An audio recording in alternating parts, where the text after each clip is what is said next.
গভীর রাত্রে হযরত ফাতিমা রাদিয়াল্লাহু তাআলা আনহা ইন্তেকাল করলেন। কিছু সংখ্যক সাহাবীদের কাছে খবর দিয়া অল্প সময়ের ভিতরে জানাজার ব্যবস্থা করা হলো। হযরত আবু যর গিফারী রাদিয়াল্লাহু তাআলা আনহু কবরের ভিতরে নেমে গেলেন। কবরের ভিতরে নেমে গিয়া হযরত আবু যর বলেন, রে কবর, তোর ভিতরে আজকে কাকে রাখবো, তুই কি তা জানিস নাকি?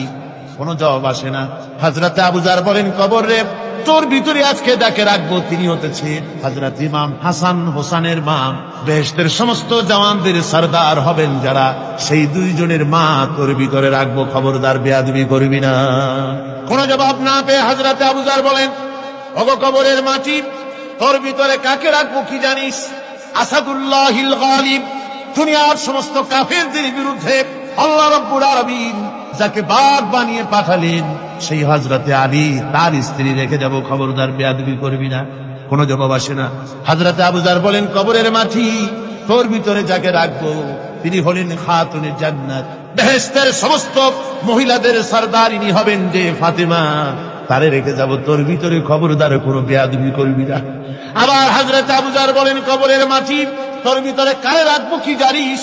তোর ভিতরে আজকে যাকে রেখে যেতেছি তিনি হলেন আখেরি জামানার পয়গম্বর বিশ্বনবী জনাবে মুহাম্মদ রাসূলুল্লাহ সাল্লাল্লাহু আলাইহি ওয়াসাল্লামের কলিজার টুকরা মা ফাতেমাকে তোর ভিতরে রাখবো, খবরদার কবরের মাটি বেয়াদবি করবি না। কিতাবে এসেছে হযরত আবু যরকে বাড়ি শুনতে পেলেন, আওয়াজ এলো, কি যেন বলতেছে, রে আবু যর, আমি ফাতেমা কি চিনি না, হাসান হোসেনের মা কি চিনি না, আলীর স্ত্রী চিনি না, রাসূলের মেয়ে মা ফাতেমা কি চিনি না।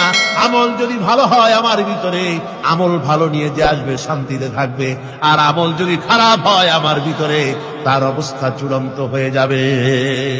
আমার ভাইরা, আমার বন্ধুগণ, আমলের উপরে ভিত্তি করে কিয়ামতের দিন নাজাত হবে। আমল যদি খারাপ হয়ে যায় কিয়ামতের দিন কেউ তাকে বাঁচাতে পারবে না। এই জন্য কিয়ামতের ময়দানে, হাসরের দিনে আল্লাহর হাবিব জনাবে মুহাম্মদ রাসূলুল্লাহ সাল্লাল্লাহু আলাইহি ওয়াসাল্লাম সিজদায় পড়ে কাঁদতে থাকবেন। আল্লাহ রাব্বুল আলামিন বলেন, হাবিব রে, আপনি কাঁদেন কেন? আজকে তো আপনার কাঁদার দিন না, আমি আপনাকে মাকামে মাহমুদ দান করেছি, আমি আপনাকে কাউসার দান করেছি, আপনার আজকে সম্মানের দিন, মর্যাদার দিন, কাঁদেন কেন?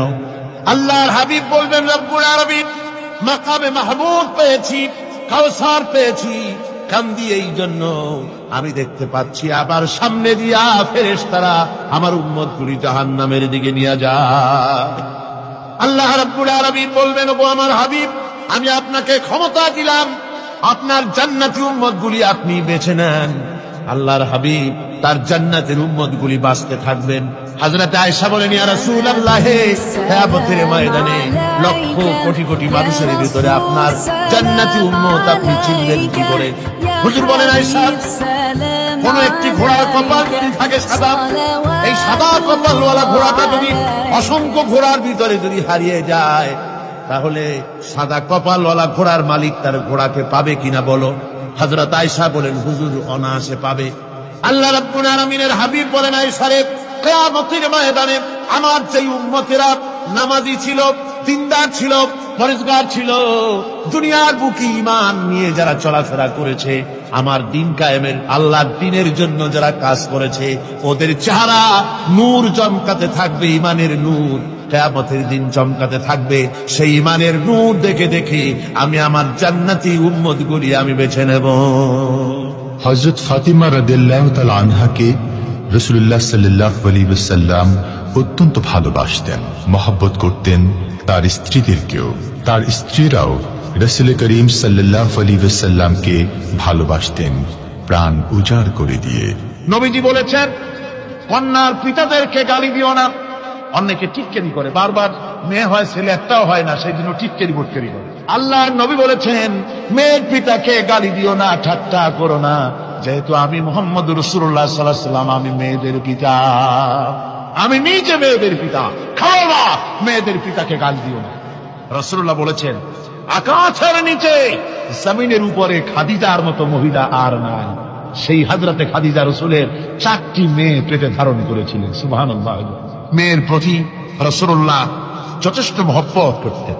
মেয়েকে খুব ভালোবাসতেন হুজুর সাল্লাল্লাহু আলাইহি ওয়াসাল্লাম। হুজুরের কলিজার টুকরা ছিলেন মা ফাতিমা রাদিয়াল্লাহু তাআলা আনহা। হুজুর যখন কোথাও যেতেন সকলের শেষে দেখা করতেন ফাতেমার সঙ্গে, আর বিদেশ থেকে সফর করে এসে সকলের আগে দেখা করতেন ফাতেমার সঙ্গে। সুবহানাল্লাহ। রাসূলুল্লাহ আরো বলেছেন, তোমরা যখন বাজারে যাবে বা ব্যবসা করতে যাবে বা বিদেশে যাবে, আসার সময় যে সব হাদিয়া নিয়ে আসো। আমরা যখন বাইরে যাই, বাজারে যাই, কিছু